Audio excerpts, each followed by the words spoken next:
bakena ngwe panganga babelise maladie abeli liboma mutu pe akufi ayeba kosenga ekaka ko net motoki pe na moto na ye so elamba nanu ya pamba bakenango nini bakozwa solo nde ya mutu wana. OK. Or solo ya mutu wana eza lié na mutoki ya mutu. Or mutoki ya mutu eza lié na oyo eza na kati ya mutu. Les énergies qui sont dans l'homme. So moni mutu atoki mingi assez puissant. Alembaka. Ça veut dire quoi? Il a gaspillé beaucoup d'énergie. C'est au travers de la sueur. Donc moni elembisaka mutu comme fatigué. Vous comprenez? Alors, ce qui coûte kaka elamba ya pamba. O mutu ke se kauki. Mais parce que tiki solo mutu na elamba wana, baki ba travailler na yango. À combien plus forte raison mutu ki ya mutu direct. Vous comprenez papa? Le monde des esprits est un monde qui est blague. C'est un monde qui est sécurité. Beaucoup de gens prennent la spiritualité le coup la blague. Non. C'est toute une vie. Toute une vie qui régit la vie courante. C'est facile, fait qu'à partir de moto, on va obéir ça. Il y a liboma, abel pe liboma, babomi, ba détruire vine abel pe liboma. C'est à partir quand il y a moto qui. On peut tout faire sauf rien. Ah bon? Yango so mona ke non, ba jeta muso lamba ya mutu, ba kena ngwe panganga, ba kangi mutu mabota. Bakena ngwe panganga babelise maladie abeli liboma mutu pe akufi bakena ngwe panganga babelise maladie abeli liboma mutu pe akufi. Voilà, bien aimé dans le Seigneur, bonzambe na bonzambe lola ezo futa simananto ya koloba kenzamba boto kwaye. Finalement ça c'est un grand merci na mino nyonto bozola na biso de partout. Merci na ba o ba benga biso, merci na ba o ba komela biso. Bonzambe na bonzambe lola ezo futa bien aimé dans le Seigneur. Merci na pasteur Feza Misi à la bouche autorisée de l'Éternel. Merci na Zurich, merci na Filou kwa motema vivence de Hombo. Excusez na maman Gisèle Luke le motema papa Emmanuel na boto. Maman mami munga nzamba lola amono na papa Blaise Mbunga. Bonzambe na bonzambe Yesu nde mosuki si bien aimé, les mains ne triomphe jamais, toujours dans le cadre pour informer bino. Tozali na pasteur David Poutou au Keboye bien très bien au tourné kosoma makamo moi ebele bien aimé dans les. Qu'est-ce qui se passe na kata makama ki bonzambe, la magie dans l'église et zandengene. Shalom l'homme de Dieu. Shalom papa Alvin. Bonne santé kala. Zamba zo batela. Vraiment malgré comment musika. Tozali. Vraiment. Dans ces personnes, au papa, réaction on a des années par rapport à éléments au bout de la biso makam Denis de Saoud Koloba concernant makam ya mouchoir ya apôtre Mutombo papa na yebi que yo eba makam mingi apangus Moïse mbiye na kata église azu mutoki na ye azu atie na poche ake nango moy Denis de Salobi que tam so ake na esprit na ye ake na puissance na ye lupemba na ye Moïse mbiya robela liboma blomo ya bon. Étant que l'homme de Dieu, papa, ma camarade m'a expliqué par rapport à mouchoir magique ou comment? Papa Alvin, actuellement il y a beaucoup de choses. Oyo et Batamina Sima Kombo Yesu. Yémo le Bagamabi, beaucoup viendront après moi. Ils feront le miracle à mon nom. Ma Barosala Oyo Yangaite. Cela ne veut pas dire que l'apôtre Léopold Mutombo aza nzambe te to aza nzambe non yemo na yebi alliance yaye na nzambe yemo na yebi intimité yaye na nzambe yenda yebi appartenance na ye azala ya nani to aza wapi parce que to monyango na Bible ko tangu ba israélite bazana bitumba na ba philistin qu'est-ce qui se passait? Joshua Mona Ngambe Mowa Lati Pembe a signé à toutes les questions. Es-tu le nôtre ou le leur? Tango à répondre que je suis le chef de l'armée de l'Éternel. Il a compris que Aïnangam ou les Israélites. Vous comprenez? Bon, c'est pas pour rien toutes les questions. Parce qu'actuellement, il y a une confusion. on ne sait pas qui est dans quoi, qui fait quoi. Mais tous, tobatami na kombo ya Jésus-Christ de Nazareth. Ozomona. Naye maintenant, par rapport à l'élément oyo tocholana. Oyebi Papa Levin, l'heure est grave. Les loups en réalité ils ont tellement ébélé na musala nzambe, ébélé na katuelanga ya nzambe ko bana nzambe bazo arriver à comprendre te, bana nzambe bazo arriver ya ko sosola te. Makambo etali mouchoir. Mouchoir landango très bien et bandi lelo te. Au commun à l'époque moko songolo pakala. Notre archibishop Coutinho Fernando azara na mouchoir. So saliboye batu babambani. Saliboye batu bakei te koleka et pas papa la biso le reverend docteur Sonny Kafuta Rockman tomonaye tango sala ba seconde touché seconde gloire na martyr tomona ba mouchoir tolongwe toye pa ya évêque Kankenza tomoni ba mouchoir batu belé mais on se rendre compte que natamoko boy mouchoir et limoki mouchoir et bando mona na souti na elanga nzambe et ça qui période moko après période moko on remarqué que mouchoir est disparaître et ça sur na terrain té on se comprend ce que tout ni ba oyebi ce que nzambe aza mutu ya système té nzamba changer ka ba style. Or le gens se cache actuellement derrière un verset biblique pour bayeba ko kwambobe ba nzambe na ba démagogie na bango enfin que bango ba sala musala na bango. Alors qu'est-ce qui faisait que mouchoir banoko et sabatu? Point d'interrogation. Qu'est-ce qui faisait que mouchoir et se produire ba miracle? Point d'interrogation. Revenons en arrière un pays. Au mona ndeko oyo babengi na kombo edingwe abima période moko dire que yem tapia kabango ba puissance wana yem tapia kabango ba mouchoir wana ainsi de suite a déclaré biloko wana na média. Reste à vérifier est-ce vrai ou faux. Point d'interrogation. Mais nga nazo maintenant analyse par rapport à fait spirituel. Lelo bananzambe il faut bayeba yango que la sorcellerie et vont nakala kat esprit ya mutu ba cause sorcellerie ba tina téléphone ba cause sorcellerie ba tina chaussure ba cause sorcellerie ba tina ekeko ba cause sorcellerie ba tina kopo ba cause sorcellerie ba tina nzete ba tina lamba on se comprend papa ba tina pena mouchoir. Tout dans la question maintenant. Un adulte, le cola Moïse Mbiye. Papa, le cola l'apôtre Léopold Mutombo. Est-ce qu'il est appelé Yagopangoussa Moïse? Or, en réalité, en hébreu, c'est ce qu'on appelle le Bekora et le Beraka. Le Beraka, c'est la bénédiction. Le Bekora, c'est la position spirituelle. En effet, le Beraka dépend du Bekora, c'est-à-dire la bénédiction dépend de la position spirituelle. Ce n'est pas l'inférieur qui bénit le supérieur, mais c'est le supérieur qui bénit l'inférieur.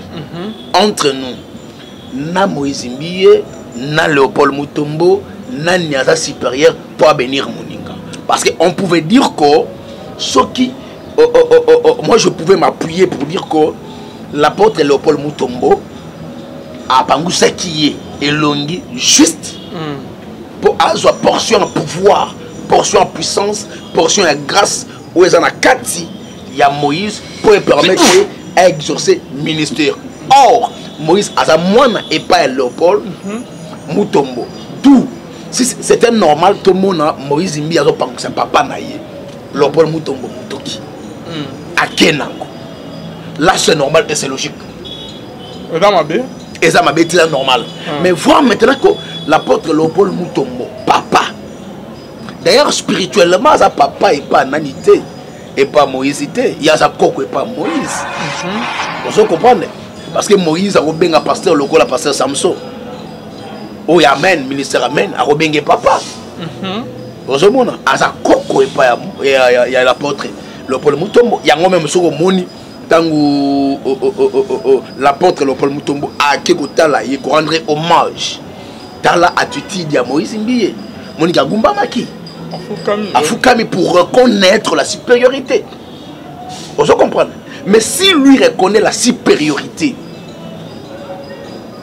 de l'apôtre Léopold Mutombo, comment est-ce que l'apôtre Léopold Mutombo a aucun opangusaye peut ajouter Mutoka Yango? On se comprend. Il y a quelque chose qui est caché. Na droit, il y a le fait juridique et l'acte juridique qui se différencient dans le niveau intention de volonté. On se comprend. Maintenant, na Katsalikam, il faut qu'il y ait intention et ça qui nine. Oyo etindi l'apôtre a kende ko pangushe motoke. Pe a kende na yango. Point d'interrogation. Par là, on se dit qu'il y a beaucoup de choses, il y a un mystère qui se cache derrière cet acte. On se voit. Maintenant, ce mystère, c'est quoi à suivre? Je suis clair de dire que c'était normal de voir que Moïse Mbiye Moutapa Moussa qui l'apporte, Paul Mutombo, Moutoki. Là, c'était normal. On pouvait dire que Moïse Mbiye a pas aussi papa naïe pour mon azotoka. Na connaissance normale. Humainement parlant. Deuxièmement, dans ma connaissance spirituelle, on allait dire que Moïse Mbiye a loqué à sa portion à pouvoir. Où ça y a pas. Et pas l'apôtre Léopold Mutombo pour permettre d'exercer le ministère. Le coup la moine. Mais ici, ce n'est pas le cas. Ce n'est pas le cas. L'onction est transmissible. Même dans l'objet.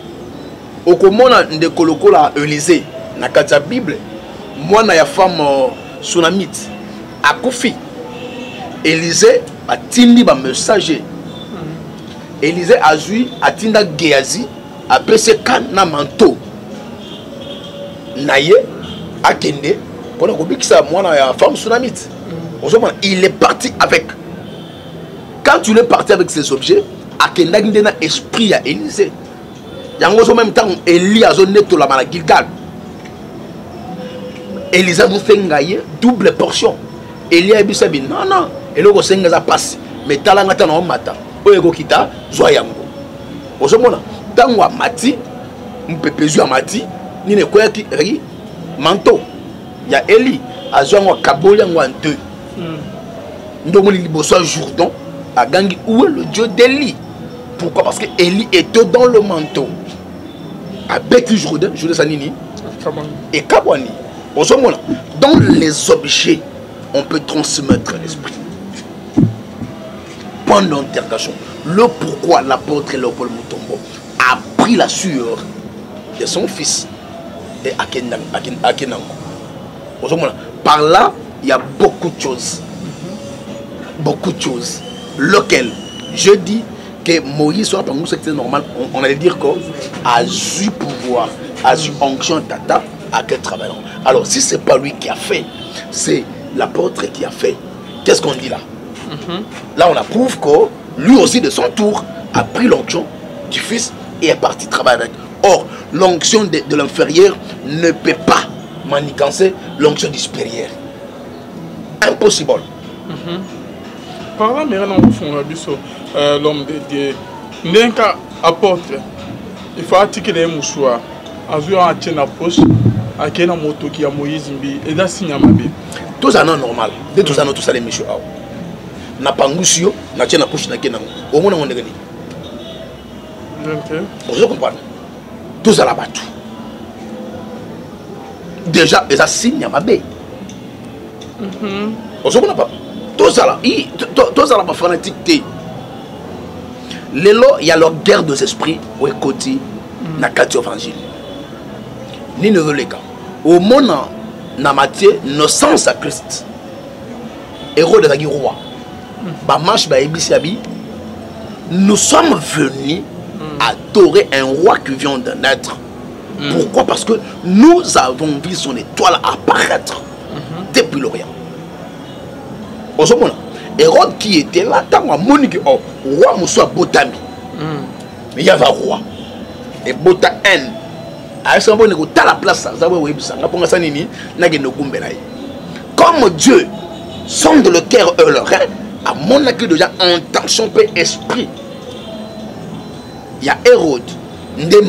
À avertir ma mage, et Abimeli Marie, na Joseph, Nando pour leur dire, bazwa moi na bakimise l'Égypte. Parce que Hérode a dit salaye, mabé. Et la naissance de Christ est bon, ça va la moussous. Pourquoi? Parce que Hérode voulait mettre la fin à la foi qui était née. Il y avait une guerre des esprits. Et actuellement, il y a ça. Dans l'histoire, il y avait un prophète et un jeune prophète. Vieux prophète connaissant que jeune prophète était avec Dieu pendant que lui n'avait plus Dieu à désorienter. Cette guerre existe aujourd'hui. Dans l'évangile. Parce que pour dire que l'apôtre Léopold Mutombo a joué ministère. Onction, il y a ministère, il y a Moïse Mia qui travaille dans le je ne sais pas. Il a travaillé dans le monde parce que lui-même a impacté le Congo, a impacté le monde plus que Moïse Mia. Il a l'onction supérieure. Alors pourquoi aucun Mutoki naïe? Alors par là, moi je me dis une chose. Et dans la réalité, ça cache Nakat et Zanin. Peut-être, dans la signe de l'esprit, il a trouvé que yé avant la portion mogo ezo yé au gang c'est un musuko le kabango nyos. Alors que faire? À quoi utiliser yango na bénéfice ya ministère na yé et il peut travailler. Dans l'homme il y a ce qu'on appelle l'énergie. Auto bengi na langage sacerdotal to bengo le chakra. Dans le monde pour la vie, ne méprisez pas le don que vous avez reçu par imposition de mort. Dans l'homme, il y a les énergies qu'on transmet sur les autres. Il peut prendre cette énergie, partir avec et travailler sur cette énergie. Jésus dit à la femme, à la foule et aux disciples, qui m'a touché? Parce que je ressentis une force sortir au-dedans de moi. Pendant que la femme n'avait pas touché Jésus, il avait touché le pan du robe de Jésus. Il y a un mystère caché. Un mystère qui est lié aux objets d'une personne et la personne lui-même. Il y a ce mystère lié à l'objet à Moutou, les lamba à Moutou, les locaux à Moutou, na Moutou Yemoko. Il faut beaucoup faire attention. Il y a un autre moment dans la vie courante. Moutou qui est pas dans la senge lamba ya Moutou. Aya kati yango akenda ngokuna bazu Moutou ngokuna. Ba bébé sivi na ye, ba boulier, soki na ye, elamba na ye, montre na ye, donc nyonso oyo aye ba kosenga ekaka. Parce qu'on est moto occupé et dans le moto na ye. So elamba nanu ya pamba, ba kenango. Ba kenango nini ba kozwa solonde ya Moutou wana. Ok. Or solo ya Moutou wana eza lié na mutoki ya Moutou. Or mutoki ya Moutou eza lié na oyo eza na kati ya Moutou. Les énergies qui sont dans l'homme. So moni Moutou atoki mingi assez puissant. Alembaka. Ça veut dire quoi? Il a gaspillé beaucoup d'énergie. C'est au travers de la sueur. Il moni elembisaka Moutou comme fatigué. Vous comprenez? Alors ce qui coûte elamba ya pamba o muto que c'est kauki mais parce que tiki solo muto na elamba wana baki ba travailler na yango à combien plus forte raison muto qui a muto direct. Vous comprenez papa? Le monde des esprits est un monde ressemble au blaguité. C'est un monde de ma sécurité. Beaucoup de gens prennent la spiritualité le coup la blague. Non, c'est toute une vie. Toute une vie qui régit la vie courante. C'est facile, fait qu'à partir de moto, on va obéir ça. Il y a liboma, abel pe liboma, babomi, ba détruit, vine abel pe liboma. C'est à partir quand il y a moto qui. On peut tout faire sauf rien. Ah bon? Il y a moi au monde qui non, parce que monsieur lamba ya mutu, bakena ngwe panganga, bakangi mutu mabota. Bakena ngwe panganga, babeli c'est maladie. Abel liboma. Abel liboma. Mutu pa kufi. Je dis qu'il y a un mystère caché aux objets liés à la personne. Peut-être, et par mes gardes, de sorte que apôtre Mutombo, ou comment? S'il y a des hommes de Dieu disciplinés, s'il y a des hommes de Dieu qui connaissent très bien la spiritualité, l'église de réveil, l'apôtre Léopold Mutombo fait partie. Alors pourquoi alors s'il faut dire que Asali Yango par mégarde, Asali Yango par imprudence, pour moi j'en doute tout le monde. Voilà, j'en doute fort. C'est qu'Aïbelo Wassali. Parce que c'est un père qui connaît très bien la spiritualité. C'est un comportement, c'est un modèle pour plaisir. Il est discipliné. Alors Arosala et Loko, Pambate, Kakaboy, non. Il connaît ce qu'il a fait. Il connaît très bien ce qu'il a fait. L'intention, c'est quoi? Point d'interrogation. Mais, dans la connaissance, il y a des mauvaises intentions. Pourquoi? Parce que lui ne pouvait pas prendre la sueur de l'enfant. C'est le fils qui devait prendre sa sueur. Alors, quand le père s'incline, il accepte que Moïse allait qui est. Vous comprenez? Je sais qu'on dit que Moïse allait qui est na bonzambe. Alors, la spiritualité peut être compliquée. Parce qu'on a vu Jean-Baptiste qui était en premier lieu et Jésus qui est venu après. Mais Jean-Baptiste a reconnu la supériorité de Jésus qui était venu après lui. Vous comprenez? Malgré que Jésus peut tout le a reconnu que vous êtes ancien. Vous comprenez? Mais par rapport à la spiritualité, j'en connaissais que Jésus était plus que. Est-ce qu'il y a un monde qui entre Moïse et apôtre Mutombo? Et il y a quelque chose qui m'est venu à l'esprit maintenant là. On a dit que parmi les enfants, il y a fait apôtre Mbiye Moulaya. Moïse Mbiye a hérité ministère. Où est-ce que le ministère naïe? Où est-ce que le loi tata na kati naïe? Est-ce que yangote l'apôtre a égozwa le ministère du Père? Point d'interrogation. Vous comprenez? Pourquoi? Parce que déjà l'apôtre Emmanuel Mbiye a impacté le Congo avant l'apôtre Léopold Mutombo. Tout à fait. Vous comprenez? Alors, arrivons à cette fin. Alors, si peut-être à Salango, où il a vu que l'esprit du Père n'est pas moi, et lui voulait profiter de la fonction de travail. Na Kawana, là je comprends. Mais seulement à Botelier, sans Ayeba qui a Botelier. Ce qui peut à Kawana, tout maintenant, deuxième module des accords, le monsieur connaît ce qu'il a fait. Ou ce qu'il a fait, dans le langage courant, et anini, ba mauvaise intention. Ba mauvaise intention, et anini. Cause étoile. Il y a Moïse Mbiye, qui ne connaît la yango, na ba manière, moussous. Et tout fait le ministère, il y a Moïse Mbiye. Ou détruire la vie, il y a Moïse Mbiye. Il y a moins la possibilité. Il y a Eloko Oyo et ça les met pas naïe. Ou si c'est pas cela, et là juste il a reconnu parce que papa avant Koufa, Moboti Nyons, un homme spirituel ne meurt jamais sans connaître sa mort. Jamais. Tout homme spirituel avant Koufa, a Oyeba, Koufa. Parce qu'il y a qui non avant qu'il y a Koufa, parce qu'il y a une réunion dans la communauté, à CTBT. Voilà. Mathieu Moïse Mbiye, secrétaire général. Vous comprenez, papa? Alors, voilà, c'était des signes. Pour leur dire que nous sommes. Alors, en coulisses, Parce que nous avons vu comment Tosco, Isaac,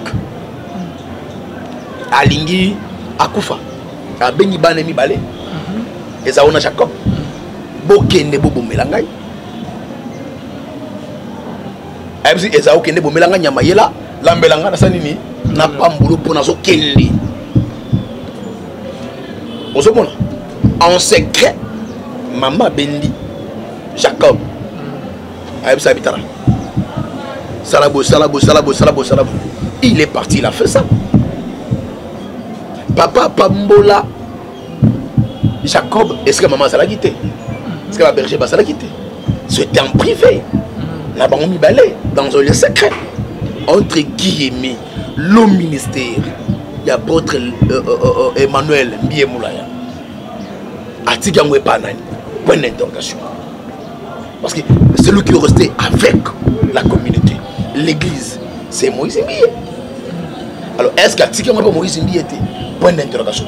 Mais moi, j'en doute fort qu'Atigangwe que moi naïe.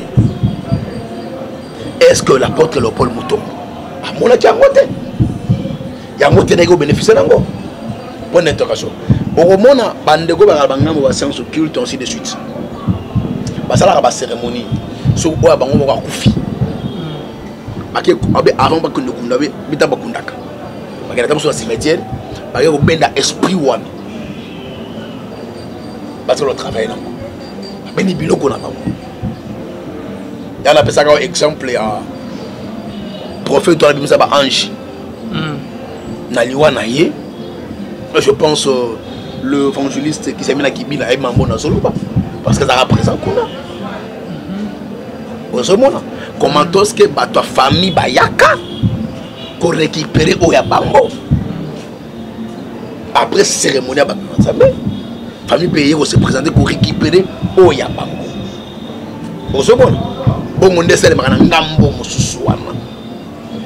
Entre guillemets, tout le monde de Élisée a koufi na maladie. Bake bakunda ye Cécile nzoto pese pour la kwa mikuwa. Mais nzoto amowe jour ekoyaka na sepulcre Élysée et tout tika na mukuwa. Bébini mukuwa zo envie, moya donc envie. Il y a toujours un mystère caché qui est lié aux objets face à la personne. Papa. Alors, par là, qu'est-ce qu'on va dire? Est-ce que papa, en secret, qui pouvoir n'est pas Moïse Mbiye? Oyo wapi et l'apôtre Léopold Mutombo, spirituellement monaki yango, et il était venu pour Azo yango. Point d'interrogation. Yango message pas à bande konyo so ba tala biso. Il faut beaucoup faire attention na balia ba cérémonie. C'est vraiment important. Et dans la balia ba cérémonie de makambo ebele et les kaka. Yo monagité, président de la République, le président Fati, jour il y a prêté serment naïe, ni les kaka. Point d'interrogation. Vous allez me dire que quoi? Nini anti-bala lataki, gilet lataki, les tout ça qui est, faut y archi fort. Il y a beaucoup de choses. Na kota angle wana depo ya kubelangai, na ki masuki ninde na ki mai ngamo kuna. Il y a beaucoup de choses cachées à l'intérieur. Il y a beaucoup de choses cachées à l'intérieur. Et dans mon temps, de gilet ou bamekakié ou banego introniser le comment ou panaï. Je sais de quoi je dis. Banego introniser et le comment et panaï. To bamekakié. To bamekakié. To affirmant. To affirmant en condition. Na kota angle wana depo. Na boy ba problème mais ni comment la biso. Na langue mo elo ba ma so ki vie de sogini. Makambo je te dis que ça na expliquer yo. Na ba na expliquer yo makambo je connais beaucoup de choses. Je connais comment est-ce que introniser ka mutu. Nenge pe ba mekaka. Debe ba mekaka. OK, to sauter to izonge ma Moïse et l'apôtre Mutombo. Donc au moment là pour revenir dans les solos na biso, moi j'en doute fort que l'apôtre Léopold Mutombo asala elokona pamba. Donc la magie dans l'église papa ya Congo, il y a solo vraiment magie écouter na kati l'église à Congo. Oui, c'est biblique. Ah, c'est biblique. Oui. Donc, si nous avons mangé dans le dessous. Yes, sur le binin. Moutoumou a sali langanaye. Azum kona malang oloni. Nabuto alali moinaye. Azum kona besani ni atie. Natongo mukole langala mugabu akuti ne mabe ne malamu ebimi. Ami lo belabité. Ceux qui na kati shikoyo. Na kudisena katana ya malamu. Natika yango nyusani ni ekola. Ozomona. Na autant voulu ya moisson na okata nyonso. Ya malamu na kocha. Mopanzi ya mabe na moto. C'est un yango. Où le loup se sont déguisés en brebis. C'est un yango. Où le faux se déguise en vrai. C'est un yango. Où la magie se cache derrière le nom de Jésus.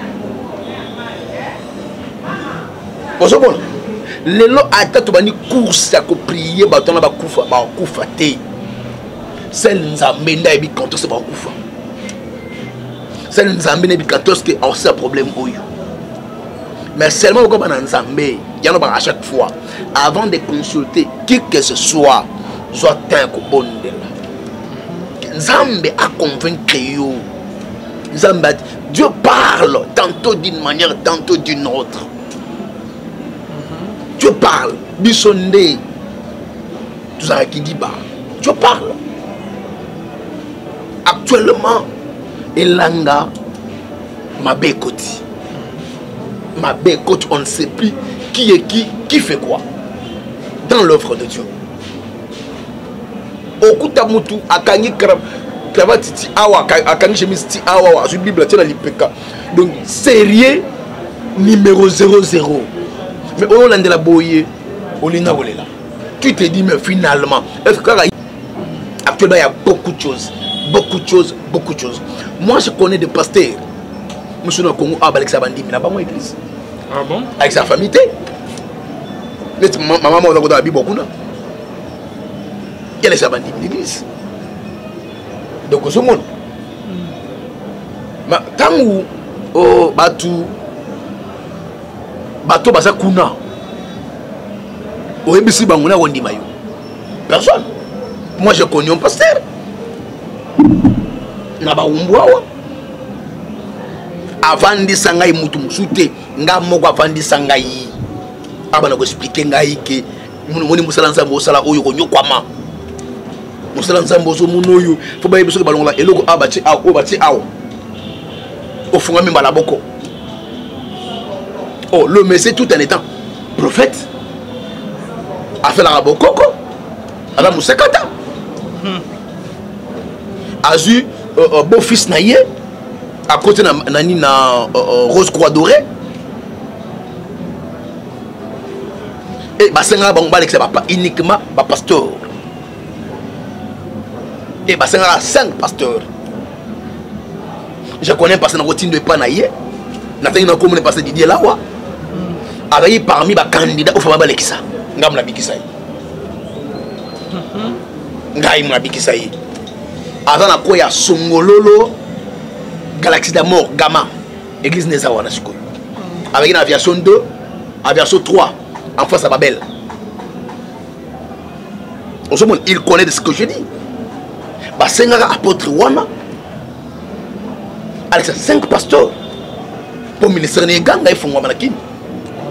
Il y a beaucoup de réalités, beaucoup de vérités. Le pasteur, Alex Saba pasteur, uniquement les hommes de Dieu qui ont le ministère. N'a bénéfice à ministère pour évoluer. J'en doute fort que l'apôtre Léopold Mutombo. Azosueur, il y a Moïse Mbié, Pambakabo. En tout cas, j'en doute. C'est à suivre. Il y a un mystère caché derrière cela. Il y a un langage codé que lui connaît lui-même, ce qu'il avait fait.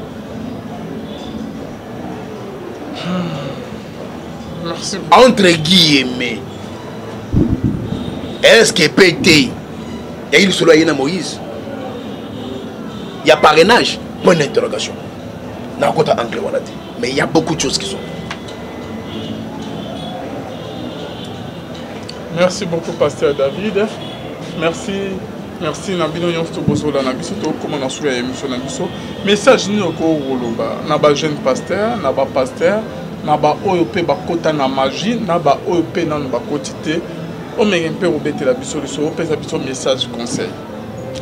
Les hommes de Dieu, les enfants de Dieu, je viens pour dire une chose. Ndeko Salomon lobby vanité de vanité, tout vanité.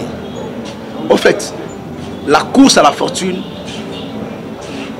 est à la caté. Chacun de nous, nous avons sa traça, c'est là naïe. Nous avons si à Pambola moko na moko selon capacité. Il y a vase où il y a peu ça y est. Lelo tozolinga tokoma ba excellent. Puissant, fort, influent. Oui, c'est bien. Tu vas influencer. Est-ce que tu es appelé na lignée wana? Chaque chose a son temps. Tikela nzambe ngonga na ye, tikela nzambe esika na ye. Mutu moko te na se na moi abotama na bilamba. Mutu moko te na se na moi abotama na bandako.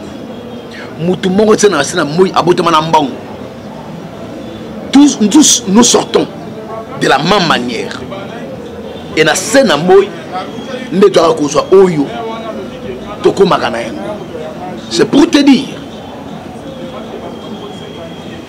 aie un bon esprit, des très bons objectifs, travaille. Tikela nzambe sikana ye, okoma kaka, oyo liki. Mais kokima parce que je vais gagner, je veux devenir comme ou plus que concurrence wana. Et kotindi kona mabe. Lelo ebele bakufi avant l'âge. Lelo ebele musozo regretter bi mena comment kona ndenge nini. Moya ko bima ezate. Mais je vous dis, il y a un nom qui bénit, il y a un nom qui élève, il y a un nom qui restaure, il y a un nom qui change tout, c'est le nom de Jésus. Pesa vie pa Yesu, linga Yesu, na motema, na yo mobimba. Linga ye en âme et en conscience. Dieu te bénira, Dieu t'élèvera, Dieu fera de toi ce que ton corps désire. Ça ne valait rien. Il y a kota bi kota kota. Ça ne valait rien. Il y a simba bi simba simba. Rachetons le temps, car le jour sont mauvaises. Il y a qu'une seule bénédiction qui enrichit, c'est celle de Jésus-Christ. Au kota ba on peut se condition. La gananda goûté, au salarabo été, au genarabo été. Vie comme il vient risque. Mais bien aimé dans la Seigneur, to linga nzambe, to pesa pied pa nzambe, nzambalola, awosala biso. Oyo tozo linga, pe oyo tozo luka. Nzambalola, apambola biso. Yo aussi au kotaki, croyez-moi. Il y a un docteur qui soigne, c'est Jésus. Avec Jésus, tu ne perdras pas ta vie. Avec Jésus, tu auras ce que tu avais perdu. Lorsque le Dieu de grâce, le Dieu de faveur, le Dieu d'alliance puisse vous bénir, nakomonesh. Amen. Moni musala nzambo osala oyo ko nyokwama. Musala nzambo zo munoyo, fo ba yebiso balonga eloko abati awo, obati awo. Ofunga mimba la boko. Oh, le Messie tout en étant prophète a fait la rabokoko. Adam Moussekata. Azu beau fils naïe à côté na rose croix dorée. Et basenga bangba c'est pas uniquement ba pasteur.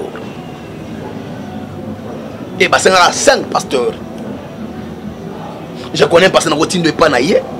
Nathalie na commune pasteur Didier Lawa. Avec parmi les candidats au Fababa Lekisa. Ngam la Bikisai. Ngaim la Bikisai. Avant la koya Songololo, Galaxie d'amour, Gamma, Église Nezawana Siko. Avec une aviation 2, aviation 3, en face à Babel. Il connaît de ce que je dis. Basengara apôtre Wana, avec 5 pasteurs, pour le ministère Neganga, ils font Wamanakin. Il y a beaucoup de réalité, beaucoup de vérité. Le pasteur, Alex Saba pasteur, uniquement les hommes de Dieu qui ont le ministère. N'a bénéfice à ministère pour évoluer. J'en doute fort que l'apôtre Léopold Mutombo a sûr. Il y a Moïse Mbié, Pambakabo. En tout cas, j'en doute. C'est à suivre. Il y a un mystère caché derrière cela. Il y a un langage codé que lui connaît lui-même, ce qu'il avait fait. Merci. Entre guillemets, est-ce que PT, il y a eu le Moïse, il y a parrainage, point d'interrogation.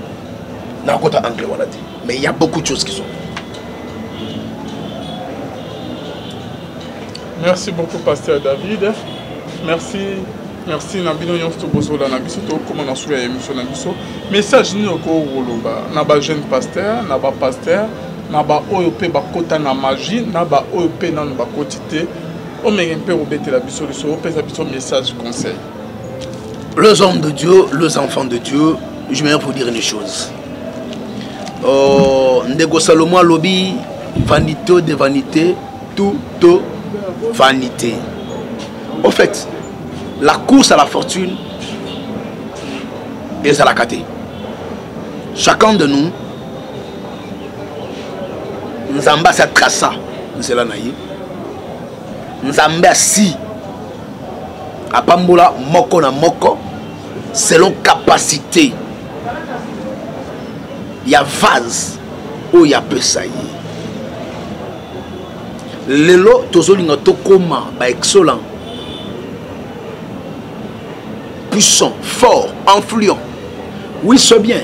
Tu vas influencer. Est-ce que tu es appelé na lignée wana? Chaque chose a son temps. Tikela nzambe ngonga na ye, tikela nzambe esika na ye. Mutu moko te na sena moi abotama na bilamba. Mutu moko te na sena moi abotama na bandako. Mutu moko te na sena moi abotama na mbongo. Tous nous sortons de la même manière. Et na sena moi ne doit kozwa oyo tokoma kana yango. C'est pour te dire, aie un bon esprit, des très bons objectifs, travail. Tikela nzambe sikana ye. Okoma kaka. Oyo liki. Mais kokima parce que je vais gagner, je veux devenir comme ou plus que concurrence wana. Et kotindi kona mabe. Lelo ebele bakufi avant l'âge. Lelo ebele musozo regretter bi mena comment kona ndenge nini. Moya ko bima ezate. Mais je vous dis, il y a un nom qui bénit, il y a un nom qui élève, il y a un nom qui restaure, il y a un nom qui change tout, c'est le nom de Jésus. Pesa vie pa Yesu, linga Yesu, na motema, na yo mobimba. Linga ye en âme et en conscience. Dieu te bénira, Dieu t'élèvera, Dieu fera de toi ce que ton corps désire. Ça ne valait rien. Il y a kota bi kota kota. Ça ne valait rien. Il y a simba bi simba simba. Rachetons le temps, car le jour sont mauvaises. Il y a qu'une seule bénédiction qui enrichit, c'est celle de Jésus-Christ. Au côté, on peut se condition. Le Ragananda goûté, au Salarabo était, au Genarabo était, vie comme il vient risque. Mais bien aimé dans la Seigneur, to linga nzambe, to pesa pied pa nzambe, nzambalola, awosala biso. Oyo tozo linga, pe oyo tozo luka. Nzambalola, apambola biso. Yo aussi au Kotaki, croyez-moi, il y a un docteur qui soigne, c'est Jésus. Avec Jésus, tu ne perdras pas ta vie. Avec Jésus, tu auras ce que tu avais perdu. Lorsque le Dieu de grâce, le Dieu de faveur, le Dieu d'alliance puisse vous bénir, Amen.